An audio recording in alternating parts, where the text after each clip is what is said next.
Assalamualaikum warahmatullahi wabarakatuh. Mau tanya Ustadz, di bulan Ramadan jika sholat tahajud apakah harus ditutup juga dengan sholat witir? Pertanyaan dari Ibu Zahro Sri Lestari di Purbalingga. Waalaikumsalam warahmatullahi wabarakatuh. Ibu Zahro Sri Lestari di Purbalingga ini bertanya ya tentang bagaimana sih kalau orang sudah sholat tarawih ya sampai witir kemudian bangun malam hari pengen tahajud. Ya, itu boleh witir lagi enggak? Ya pertanyaan memang begitu, tapi insya Allah jawabannya nanti dengan boleh sholat lagi enggak atau boleh witir lagi atau tidak. Baik para pemirsa Tajil, Fast TV, semoga Allah memberi keberkahan kepada kita semuanya. Masya Allah di bulan Ramadan ini memang semangat kaum muslimin untuk beribadah luar biasa, dan ini satu hal yang perlu kita syukuri sehingga muncul pertanyaan-pertanyaan seperti ini ya. Kadang-kadang kalau di luar Ramadan tahajud jarang gitu ya. Ini kalau Ramadan wis witir pengen tambah tahajud, Masya Allah. Ini keberkahan luar biasa dan semoga kita termasuk orang-orang yang tetap dijaga semangatnya untuk melakukan ibadah dengan baik. Para pemirsa Tajil, Fast TV ya. Jadi bicara tentang apakah boleh nih orang setelah sholat tarawih kemudian melakukan sholat tahajud. Jadi pertemuan yang lalu pada tajil yang keberapa ya yang saya jawab itu sudah saya jelaskan sebenarnya. Sebenarnya pengertian sholat tarawih, sholat lail, sholat tahajud, sholat witir itu sama sebenarnya. Itu sholat sunnah yang dikerjakan di malam hari. Ya dari setelah Isya sampai terbit fajar, sebelum terbit fajar. Itu yang namanya sholat malam gitu. Kemarin saya sudah sampaikan kalau disebut Qiyamul Lail karena dari surat Al-Muzammil, a'udzubillahi minasyaitonir rajim, ya ayyuhal muzammil qumil laila, wahai orang yang bersimut qumil laila, bangunlah untuk sholat malam atau sholatlah malam, itu maka istilah sholat lail, sholat malam. Ada tahajud dari surat Al-Isra itu kan, ya wa minal laili fatahajjat, itu maka dari sebagian malam bertahajudlah itu. Kemudian jadi sebenarnya itu sholat tahajud, sholat lail sama gitu ya. Dan disebut witir, ya al-witru itu artinya ganjil. Dalam hadis Bukhari nomor 6410 Rasulullah SAW mengatakan innallahu witrun yuhibbul witro. Allah itu ganjil menyukai yang ganjil. Jadi ya pengertian sholat witir ini bisa dua pengertian. Satu adalah sholat sunnah yang dikerjakan di malam hari karena memang jumlah rakaatnya ganjil. 11 rakaat kan ganjil. Ya, jadi 13 rakaat ganjil, 15 rakaat ganjil. Jadi sholat tarawih dari awal sampai witir itu ya namanya witir. Gitu ya. Pemahaman kedua adalah sholat witir adalah sholat khusus yang dikerjakan di malam hari untuk mengganjili. Ya, yang jumlahnya bisa 1, 2, 3, 5 dan seterusnya. Ya, itu didasarkan pada beberapa hadis yang nanti akan saya sampaikan. Jadi ini persoalan pertama di situ. Ya, maka bagi orang yang berpendapat bahwa sholat malam ini, sholat tarawih ini berbeda dengan tahajud, ya itu sebenarnya lahir dari pemahaman bahwa tidak ada batasan sholat malam. Ya, jadi ada dua pendapat mengatakan sholat sunnah malam itu bebas, tidak ada batasnya. Mereka berpendapat dengan apa yang disampaikan oleh Rasulullah SAW dalam hadis disebutkan begini, ya bahwa ini hadis riwayat Imam Bukhari nomor 990 dan Muslim nomor 749 dari Ibnu Umar. Jadi Rasulullah SAW mengatakan sholatul laili mathna mathna fa idza khashiya ahadukum subha shalla rak'atan wahidatan tutiru lahu ma qad shalla. Itu. Salat malam itu 2 rakaat. Ya, jika salah seorang di antara kalian takut masuk waktu subuh itu maka kerjakanlah 1 rakaat saja. Dengan itu berarti kalian telah menutup sholat tadi dengan witir. Dengan dasar ini kalimat sholat malam itu 2-2, tidak disebutkan batasan rakaatnya. Sehingga kalau bagi yang berpendapat begini, ya kalau orang habis tarawih ya boleh sholat tahajud, gitu alasannya begitu. Tetapi ya, ini tidak boleh 2 kali witir, gitu ya. Karena Rasulullah SAW sudah mengatakan bersabda, la witroni fil lailah. Tidak boleh ada 2 witir dalam 1 malam. Ini hadis riwayat Tirmidzi 470, Abu Daud nomor 1439, Nasai nomor 1679. Dan hadis ini disahihkan oleh para ulama termasuk Syekh Albani mengatakan hadis ini sahih. Jadi dengan dasar ini ya kalau witir sudah witir lagi kan jadi genap, nggak jadi ganjil gitu loh. Jadi bagi yang berpendapat ini, maka setelah sholat tarawih kemudian dia sholat tahajud, ya tidak perlu witir lagi kalau bila witirnya di awal gitu. Karena sebenarnya Rasulullah SAW mengerjakan sholat witir itu ya pernah di awal, pernah di akhir, pernah di tengah gitu. Sebagaimana penjelasan dari Aisyah gitu. Jadi dalam riwayat Aisyah ini Rasulullah SAW diceritakan ketika ditanya Rasulullah itu kalau sholat witir itu dikerjakan kapan ya gitu, kapan waktunya, maka dijelaskan dalam hadis ini bahwa hadis riwayat Imam Ahmad nomor 2386 ya, maaf bukan dari Aisyah tapi dari Masruq, maaf ya tadi saya keliru ya, bahwa Rasulullah SAW berkata Masruq ini bertanya kepada Aisyah ya, Sa'altu Aisyah an witri Nabi SAW. Aku bertanya pada Aisyah tentang witirnya Nabi SAW. Faqalat, maka Aisyah radhiyallahu anha menjawab, min kulli laitin qad autaro wasatahu wa akhirahu wa awwalahu. Nabi itu setiap malam melaksanakan sholat witir, kadang dikerjakan di pertengahan, kadang dikerjakan di akhir, dan kadang dikerjakan di awal malam. Jadi intinya sebenarnya pada sholat witir itu yang pada sholat malam jumlahnya ganjil dan ditutup dengan witir ini.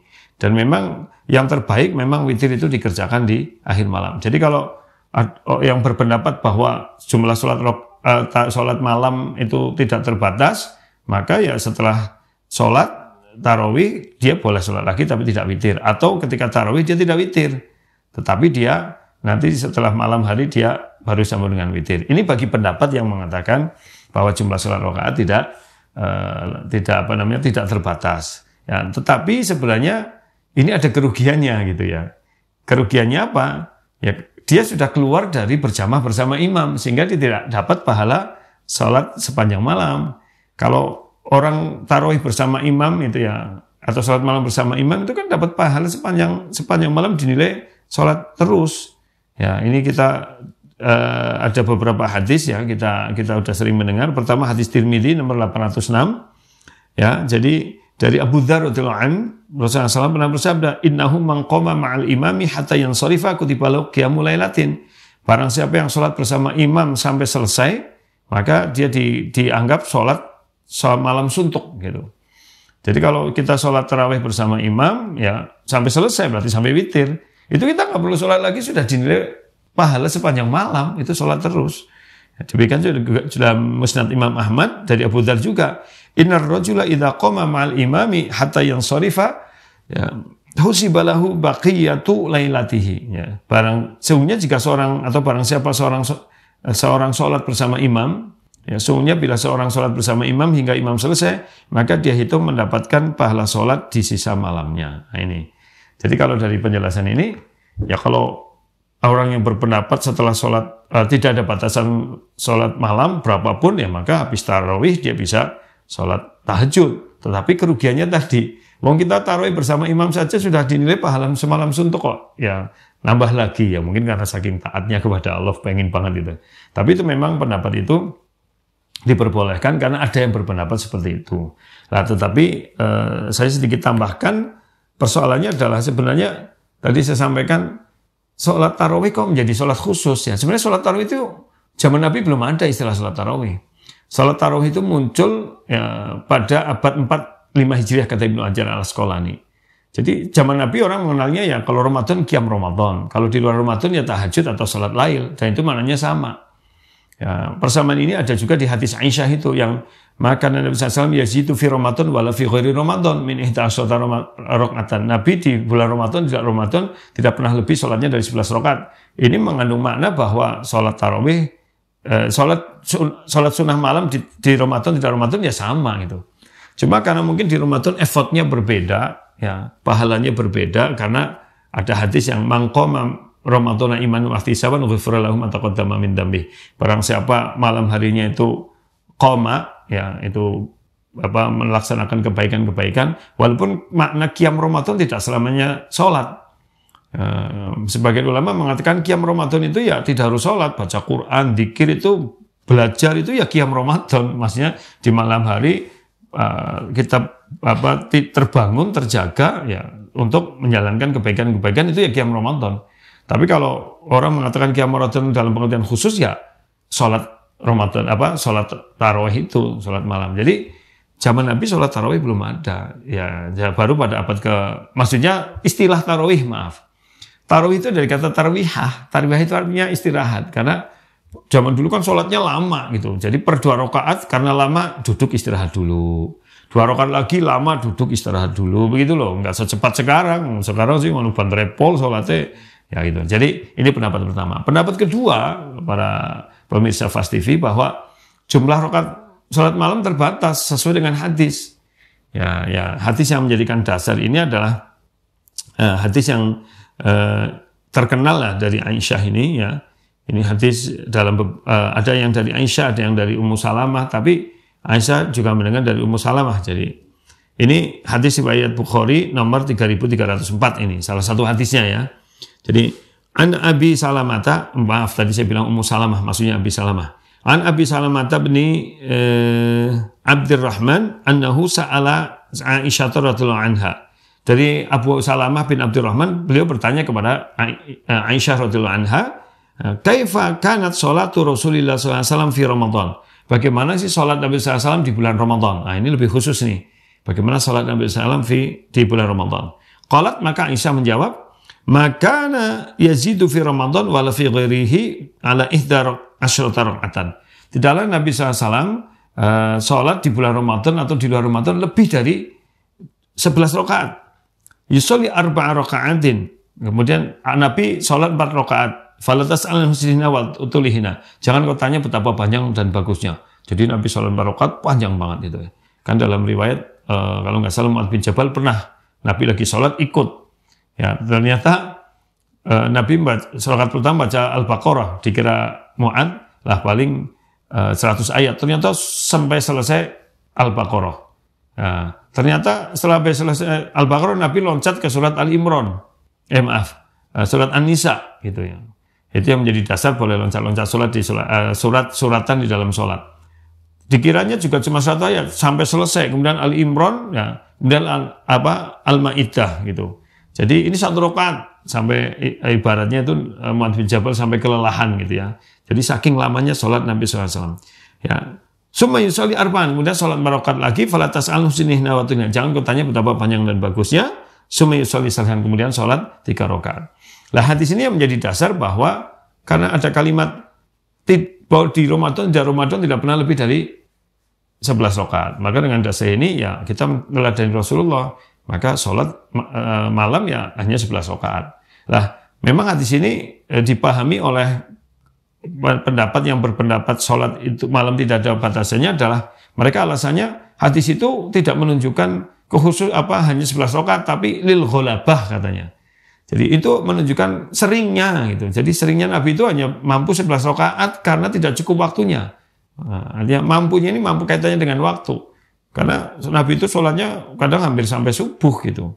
Jadi 11 rakaat itu tidak cukup karena panjangnya gitulah. Alasan mereka begitu ya. Jadi makna hadis ini lil ghalabah karena mayoritas Nabi rata-rata 11 rakaat tapi bukan berarti 11 rakaat karena ada riwayat 13 rakaat, ada riwayat 15 rakaat begitu. Tapi dipahami seperti dipahami di Muhammadiyah dalam fatwa tarjihnya bahwa memang hanya 11 rakaat. Ya maka kalau dengan dasar ini kalau sudah tarawih sampai witir ya nggak perlu tahajud lagi gitu. Nah pertanyaannya Ustadz kalau saya bangun malam hari sih ngapain gitu ya.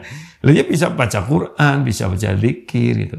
Atau kalau ibu pengen ya bisa dengan 2 cara. Cara pertama adalah tidak sampai selesai gitu. Jadi ibu sholat sendiri gitu.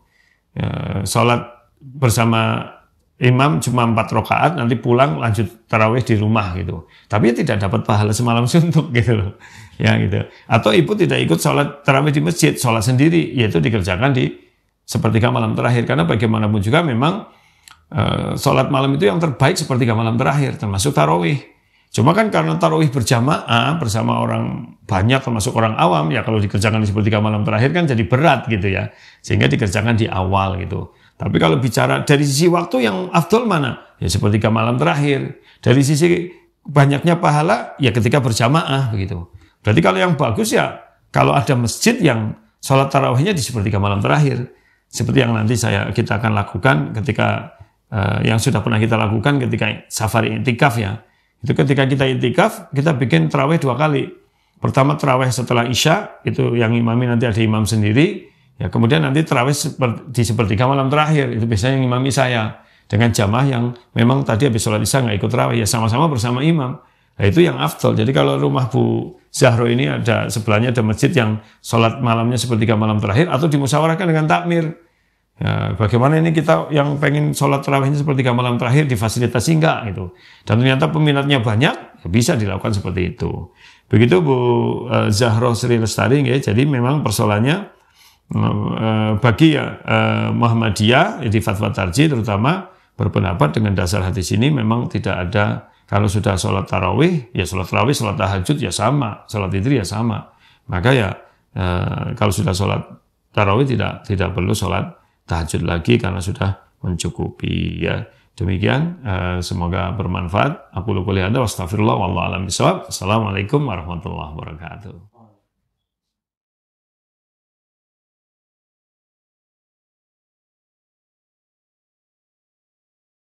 أعوذ بالله من الشيطان الرجيم بسم الله الرحمن الرحيم قل أوحي إلي أنه استمع نفر من الجن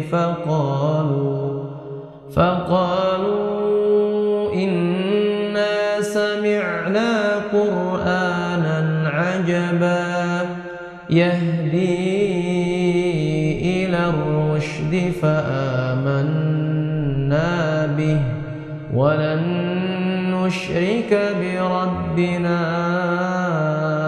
أحدا وأنه تعالى جد ربنا ما اتخذ صاحبة ولا ولدا وأنه كان يقول سفيهنا على الله شططا وأنا ظننا أن لن تقول الإنس والجن على الله كذبا وأنه كان رجال من الإنس يعوذون برجال من الجن فزادوهم رهقا وأنهم ظنوا كما ظننتم أن لن يبعث الله أحدا وأنا لمسنا السماء فوجدناها ملئت حرسا شديدا وشهبا وأنا كنا نقعد منها مقاعد للسمع فمن يستمع الآن يجد له شهابا رصدا وأنا لا ندري أشر أريد بمن في الأرض أم أراد بهم ربهم رشدا وأنا منا الصالحون ومنا دون ذلك كنا طرائق قددا وأنا ظننا أن لن نعجز الله في الأرض ولن نعجزه هربا وأنا لما سمعنا الهدى آمنا به فمن يؤمن بربه فلا يخاف بخسا ولا رهقا وأنا من المسلمون ومنا القاسطون فمن أسلم فأولئك تحروا رشدا وأما القاسطون فكانوا لجهنم حطبا وأن لو استقاموا على الطريقة لأسقيناهم ماء غدقا لنفتنهم فيه ومن يعرض عن ذكر ربه يسلكه عذابا صعدا وأن المساجد لله فلا تدعوا مع الله أحدا وأنه لما قام عبد الله يدعو كادوا يكونون عليه لبدا قل إنما أدعو ربي ولا أشرك به أحدا قل إني لا أملك لكم ضرا ولا رشدا قل إني لن يجيرني من الله أحد ولن أجد من دونه ملتحدا إلا بلاغا من الله ورسالاته ومن يعص الله ورسوله فإن له نار جهنم خالدين فيها أبدا حتى إذا رأوا ما يوعدون فسيعلمون من أضعف ناصرا وأقل عددا قل إن أدري أقريب ما توعدون أم يجعل له ربي أمدا عالم الغيب فلا يظهر على غيبه أحدا إلا من ارتضى من رسول فإنه يسلك من بين يديه ومن خلفه رصدا ليعلم أن قد أبلغوا رسالات ربهم وأحاط بما لديهم وأحصى كل شيء عددا.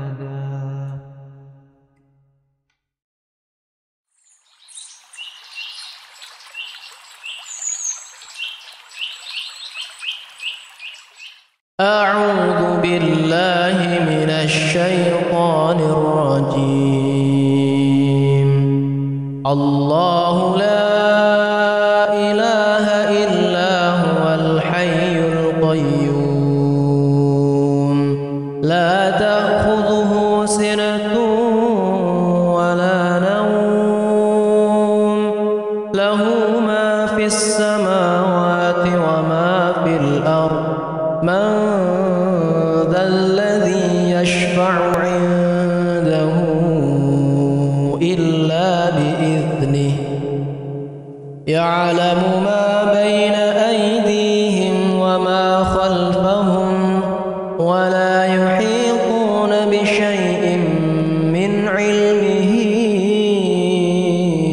إلا بما شاء وسع كرسيه السماوات والأرض ولا يؤوده حفظهما وهو العلي العظيم.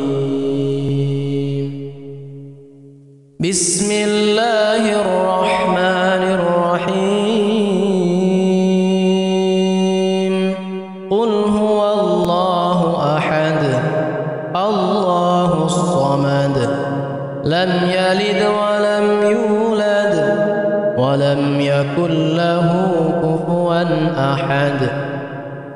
بسم الله الرحمن الرحيم. قل أعوذ برب الفلق من شر ما خلق ومن شر غاسق إذا وقب ومن شر النفاثات في العقد ومن شر حاسد إذا حسد. بسم الله الرحمن الرحيم. قل أعوذ برب الناس ملك الناس إله الناس من شر الوسواس الخناس الذي يوسوس في صدور الناس من الجنة والناس. أمسينا وأمسى الملك لله والحمد لله لا إله إلا الله وحده لا شريك له له الملك وله الحمد وهو على كل شيء قدير. رب أسألك خير ما في هذه الليلة وخير ما بعدها وأعوذ بك من شر ما في هذه الليلة وشر ما بعدها. رب أعوذ بك من الكسل وسوء الكبر. رب أعوذ بك من عذاب في النار وعذاب في القبر. اللهم بك أمسينا وبك أصبحنا وبك نحيا وبك نموت وإليك المصير. أمسينا على فطرة الإسلام وعلى كلمة الإخلاص وعلى دين نبينا محمد صلى الله عليه وسلم وعلى ملة أبينا إبراهيم حنيفا مسلما وما كان من المشركين. اللهم أنت ربي لا إله إلا أنت خلقتني وأنا عبدك وأنا على عهدك ووعدك ما استطعت. أعوذ بك من شر ما صنعت. أبوء لك بنعمتك علي وأبوء لك بذنبي فاغفر لي فإنه لا يغفر الذنوب إلا أنت. اللهم إني أمسيت أشهدك وأشهد حملة عرشك وملائكتك وجميع خلقك أنك أنت الله لا إله إلا أنت وحدك لا شريك لك وأن محمدا عبدك ورسولك رضيت بالله ربا وبالإسلام دينا وبمحمد صلى الله عليه وسلم نبيا رضيت بالله ربا وبالإسلام دينا وبمحمد صلى الله عليه وسلم نبيا رضيت بالله ربا وبالإسلام دينا وبمحمد صلى الله عليه وسلم نبيا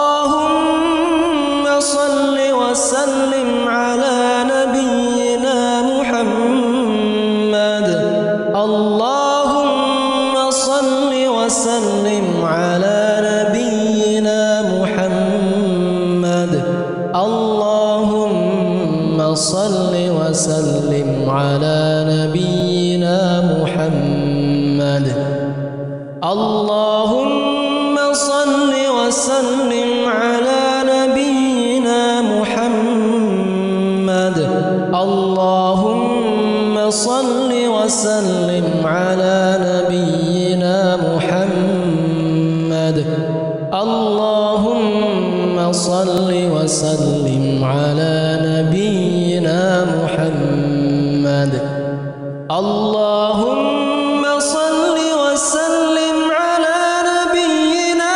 محمد اللهم صل وسلم على نبينا محمد اللهم صل وسلم على نبينا محمد اللهم صل وسلم على نبينا محمد اللهم عافني في بدني اللهم عافني في سمعي اللهم عافني في بصري لا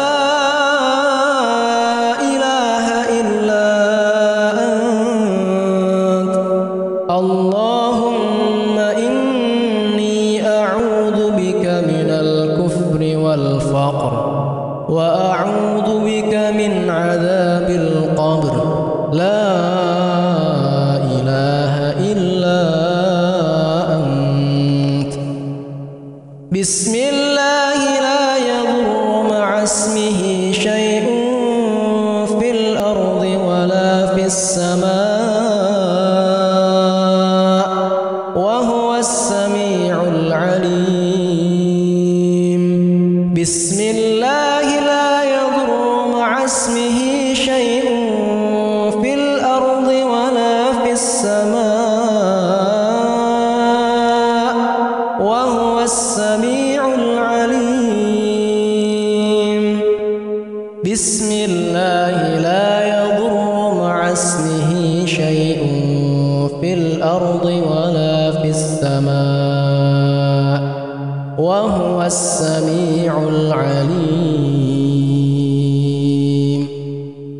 اللهم إني أسألك العفو والعافية في الدنيا والآخرة اللهم إني أسألك العفو والعافية في ديني ودنياي وأهلي ومالي اللهم استر عوراتي وآمن روعاتي اللهم احفظني من بين يدي ومن خلفي وعن يميني وعن شمالي ومن فوقي وأعوذ بعظمتك أن أغتال من تحتي اللهم عالم الغيب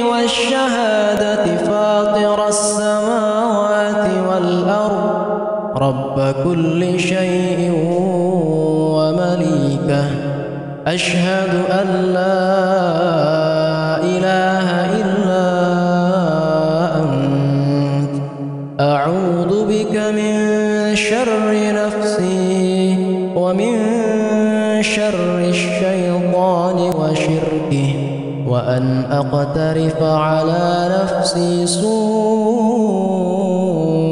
أو أجره إلى مسلم. يا حي يا قيوم برحمتك أستغيث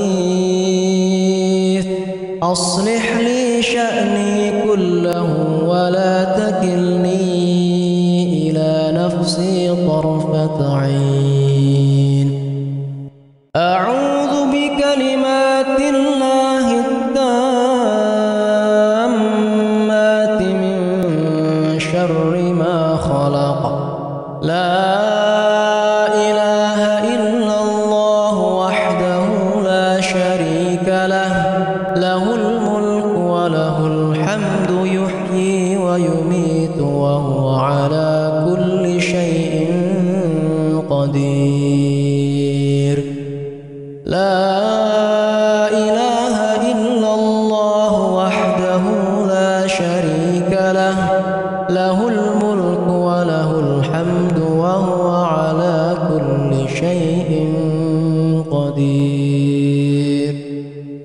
سبحان الله وبحمده سبحان الله وبحمده سبحان الله وبحمده سبحان الله وبحمده سبحان الله وبحمده سبحان الله وبحمده سبحان الله وبحمده سبحان الله وبحمده سبحان الله وبحمده سبحان الله وبحمده.